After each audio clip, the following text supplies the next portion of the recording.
Hello everyone, स्वागत है आप सभी का एक नई वीडियो में। आज के इस वीडियो में हम जो है एक्सेल पे डिस्कस करने वाले हैं। जी हाँ, एक्सेल पे डिस्कस करने वाले हैं।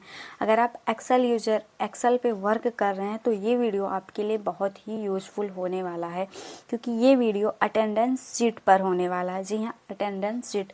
अगर आप किसी कंपनी में वर्क कर रहे हो और आपसे कहा जा रहा है कि जो भी आपके यहाँ कर्मचारी या एम्प्लॉय हैं उनका आप अटेंडेंस शीट मेंटेन करके बाय डिफ़ॉल्ट एक्सेल में हमें दीजिए, तो आप कैसे करेंगे या आप कैसे कर सकते हैं। नॉर्मली अगर आपको ये ट्रिक नहीं पता है या ये एक्सेल यूज करना आपको नहीं पता है तो आप कॉपी पेन से उसे काउंट करेंगे, तो ऐसे में आपका टाइमिंग ज़्यादा इन्वेस्ट हो जाएगा। तो अगर आप एक्सेल यूज़र हैं तो ये वीडियो आपको ज़रूर देखनी चाहिए और वीडियो में लास्ट तक बने रहिएगा, क्योंकि वीडियो बहुत ही यूज़फुल होने वाला है। मैंने यहाँ पे एक कंपनी का लिया है अटेंडेंस शीट। जैसे सबसे पहले क्या होता है कि कंपनी में जो वर्कर्स होते हैं उनकी परजेंटी एब्सेंटी अनिवार्य होती है, और परजेंटी एब्सेंटी के बेसिस पे उनको सैलरी दी जाती है। जितना दिन वो परजेंट रहेगा उस बेसिस पे उसे सैलरी दी जाएगी, और जितना दिन एब्सेंट रहेगा उसकी सैलरी काट दी जाएगी। और हो सकता है वो उस कंपनी में हाफ डे भी करें तो हाफ डे भी उसका काउंट होगा, और हो सकता है उसे पीएफ भी मिल रहा हो और ईएसआई भी मिल रहा हो और ओवर टाइम भी कर रहा हो। एक्सेट्रा चीज़ें उस कंपनी में मेंटेनेंस करनी होती हैं। तो ये सारी चीज़ों का कैलकुलेशन हम इस वीडियो में करने वाले हैं। तो सबसे पहले यहाँ पे मैंने कुछ डेटा मेंटेन कर लिया, आप देख सकते हैं ऑन स्क्रीन। सीरियल नंबर मैंने ले लिया है, नेम मैंने ले लिया है, जैसे कि आप देख सकते हैं यहाँ पे मैंने सबसे पहले सीरियल नंबर लिया है, नाम लिया है, डिजाइनेशन यानी कि जो कंपनी में वर्कर्स हैं वो किस पोस्ट पे काम कर रहे हैं, क्योंकि हर एक जो एम्प्लॉयज़ होते हैं वो अलग अलग तरीके के पोस्ट पे काम करते हैं। जैसे मैनेजर हुआ, स्टाफ हुआ, अकाउंटेंट हो गया, लेबर्स हो गए, ऐसे एक्सेट्रा चीज़ों पे वर्क रहते हैं। उसके बाद मैंने यहाँ 1 से लेके 31 तक का यानी कि 1 मंथ का डेटा मेंटेन करने के लिए यहाँ पे बनाया है। उसके बाद मैंने यहाँ पे टोटल डे रखा है। टोटल डे इसलिए रखा है कि मतलब हो सकता है कंपनी में किसी दिन छुट्टी हो या संडे को ऑफ रहता हो कंपनी, तो उस दिन तो कोई काम ही नहीं होगा, तो वो छुट्टी में काउंट चला जाएगा। उसके बाद में सबसे पहले मैंने एब्सेंटी ली है। एब्सेंटी मैंने इसलिए लिया है क्योंकि अगर मुझे एब्सेंटी पता हो गई कि वो कितना दिन एब्सेंट है महीने में, तो परजेंटी ऑटोमेटिक निकल जाएगी। उसके बाद में यहाँ तो परजेंटी है ही है। उसके बाद में यहाँ पे आप देख सकते हैं हाफ डे है। हाफ डे का मतलब ये है कि वो आधा दिन वर्क कर रहा है, तब भी उसे उसकी सैलरी एक हाफ डे की मिलनी चाहिए। बेसिक सैलरी यानी कि उसे नॉर्मल सैलरी पे कितना रखा गया है, यानी कि मंथ की सैलरी उसकी कितनी है। उसके बाद में उसे यहाँ पे सैलरी कितनी मिलेगी, यानी कि सब कुछ काटने के बाद, यानी कि एब्सेंटी हटाने के बाद और हाफ डे लगाने के बाद उसकी सैलरी कितनी बनेगी। और हो सकता है उसे पीएफ, यहाँ पे पीएफ मैंने डाल रखा है तो उसे पीएफ भी मिल रहा है और ईएसआई की सुविधा मिल रहा है। पीएफ का फुल नेम होता है प्रोविडेंट फंड। इससे क्या होता है कि ये हमारी सैलरी का कुछ परसेंट कटता है और हमको बाद में रिटायरमेंट पे या क्लोजिंग ईयर में हमको मिलता है। उसके बाद में ये है ईएसआई। ईएसआई क्या होता है, एक हेल्थ इंश्योरेंस के तौर पे काम करता है। जैसे हमारी फैमिली में किसी को मेडिकल इशू हो जाता है तो उसमें काम करता है, तो कंपनी उसका सारा खर्चा खुद देती है। ये आपकी सैलरी का कुछ परसेंट कटता है, जैसे कि 0.75 से लेके 3.075 तक कटता है। इस बेसिस में बीच में आप कुछ भी निकलवा सकते हो। उसके बाद ये हमारी नेट सैलरी है। तो आइए सबसे पहले यहाँ पे हम सीरियल नंबर टाइप कर दे रहे हैं। उसके बाद में यहाँ पे हम नाम ले ले रहे हैं, रोहन।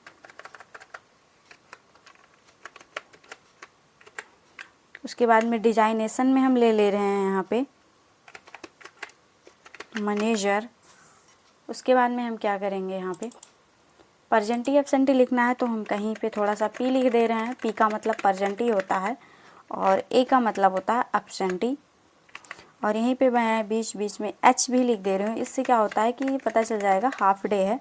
तो आप अपने हिसाब से कहीं भी लिख सकते हैं, आपको जहाँ ज़रूरत पड़े वहाँ पी कर लीजिए, जहाँ ज़रूरत पड़े आप ए कर लीजिए, क्योंकि ए का मतलब होता है एब्सेंटी, पी का मतलब होता है परजेंटी और एच का मतलब होता है हाफ डे। कभी कभी क्या होता है कि लीव भी निकालना पड़ता है, तो लीव का मतलब ये होता है कि जो है एम्प्लॉय जो छुट्टी लेकर के गया हुआ है, तो वो चीज़ें भी काउंट करनी पड़ जाती हैं।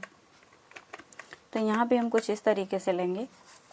अब क्या करना है कि हमें टोटल डे निकालना है। यहाँ पे हमें टोटल डे निकालना है कि वर्कर्स जो है कंपनी में कितने दिन कार्य किया है, या फिर कंपनी में कितने दिन कार्य हुआ है। 30 दिन हुआ है, या 29 दिन या हुआ है, 31 दिन हुआ है, मतलब पूरे मंथ हुआ है, या मतलब बीच में गैपिंग भी है। तो इसके लिए हम क्या करेंगे, सीधा सा फॉर्मूला अप्लाई करेंगे, इक्वल, और यहाँ पे हम टाइप करेंगे काउंट। आप देख सकते हैं नीचे दिया हुआ है। जैसे ही टाइप करेंगे फॉर्मूला स्टार्ट हो जाएगा। काउंटा का क्या होता है, किसी चीज़ को काउंट करना। यहाँ से यहाँ 1 से लेके 30 तक की वैल्यू को हम सेलेक्ट करके ब्रैकेट क्लोज करके एंटर कर देंगे। तो आप देख सकते हैं यहाँ 31 दिखा रहा है। अगर मैं यहाँ से कोई भी वैल्यू डिलीट कर दूँ तो आप देख सकते हैं ये वैल्यू घट जाएगी। उसके बाद हमें निकालनी है एब्सेंटी। आप देख सकते हैं फिर से ये हो चुका है। अब हमें निकालनी है एब्सेंटी। एब्सेंटी का मतलब क्या है कि वो बिना बताए चला गया है। अब एब्सेंटी में बिना बताए जाने के चांस गड़बड़ी ये होती है कि आपकी जो है जॉब भी जाने के चांसेस रहते हैं, और छुट्टी लेके जाने के चांसेस फ़ायदे ये रहते हैं कि आपकी जॉब बची रहेगी, सैलरी भले ही ना मिले। तो यहाँ सबसे पहले हम काउंट करेंगे एब्सेंटी। तो इसके लिए इक्वल लगाएंगे हम काउंट इफ़ लिखेंगे हम। काउंट इफ़ फॉर्मूले का यूज किसी भी वैल्यू को खोजने के लिए हम यूज कर सकते हैं। जैसे कि मान के चलो मुझे खोजना है यहाँ पे एब्सेंटी, तो काउंट इफ़ लिखेंगे और यहाँ से यहाँ तक की वैल्यू को सिलेक्ट कर लेंगे 1 से लेके 31 तक के, कॉमा लगाएंगे, डबल इनवर्टेड कामा में ए लिखेंगे क्योंकि मुझे ए खोजना है, ब्रैकेट क्लोज करके कर देंगे इंटर। उसके बाद में क्या करना है, मुझे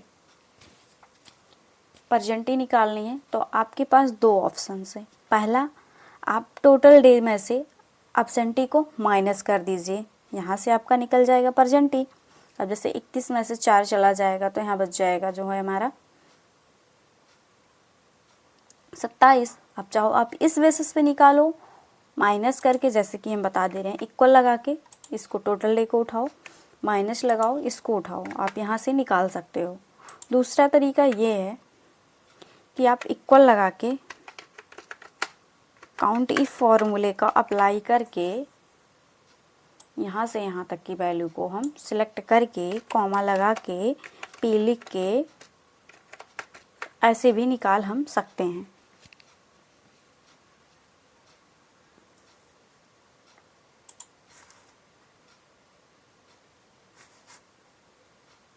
ये आपका खाली परसेंट ही निकलेगा। अब आप थोड़ा सा ध्यान दीजिएगा कि यहाँ पे 27 क्यों दिखा रहा था।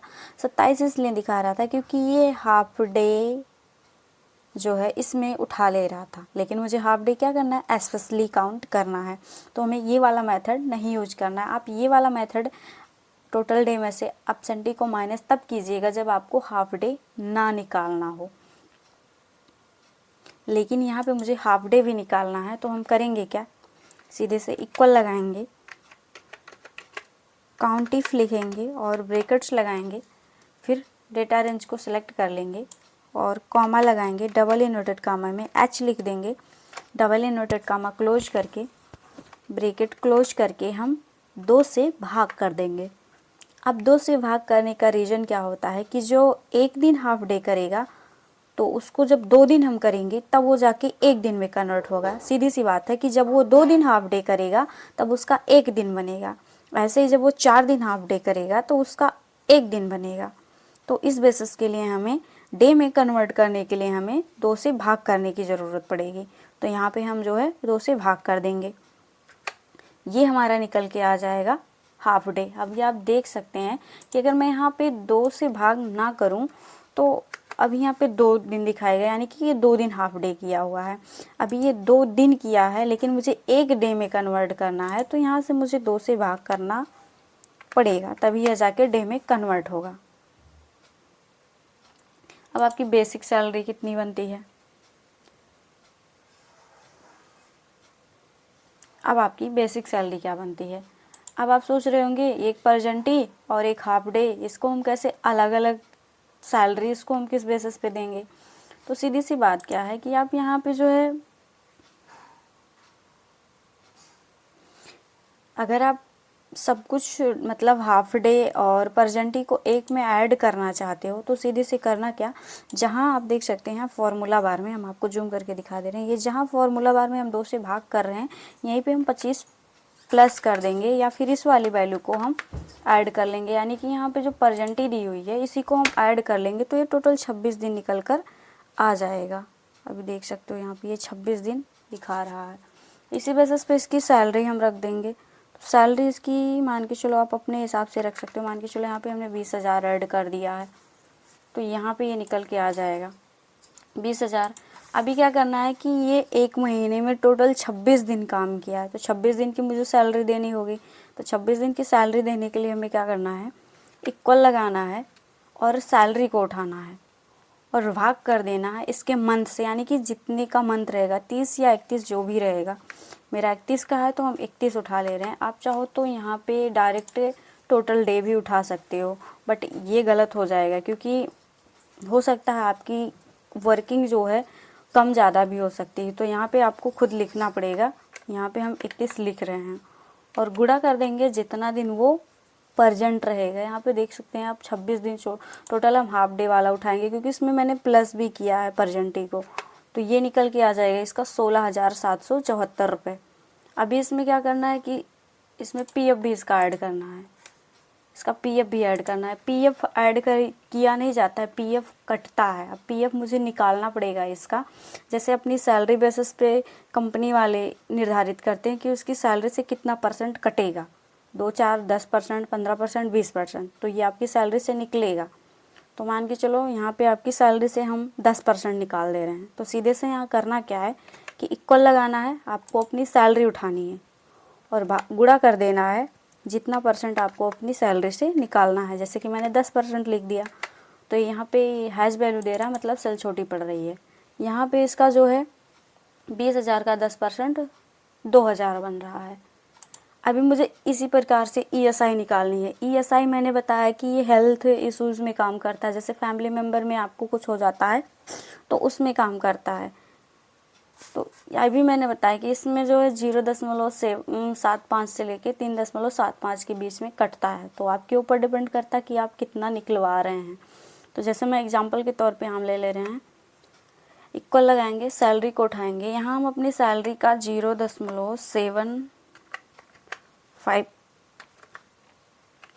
7.5% हम निकाल रहे हैं, यानी कि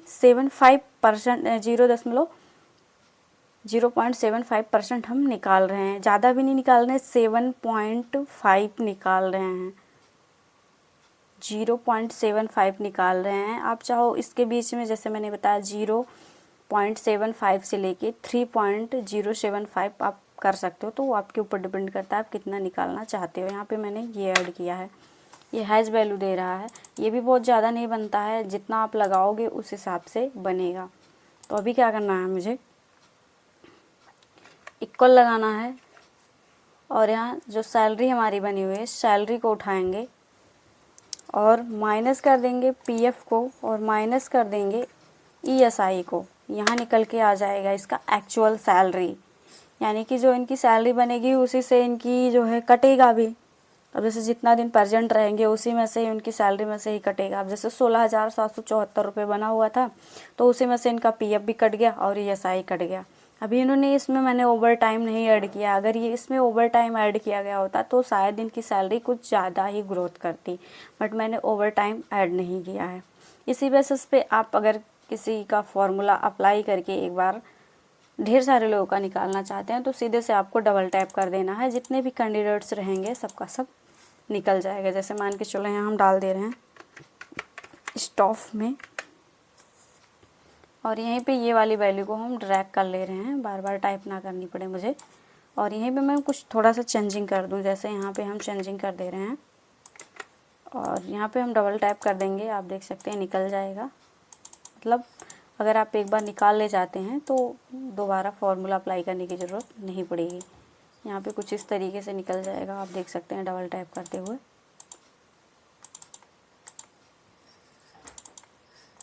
ये देख सकते हैं, बट ये ध्यान रखिएगा कि सबका पीएफ एक ही जैसा, अगर पीएफ सबका एक समान कट रहा है तो सबका एक समान ही आएगा पीएफ।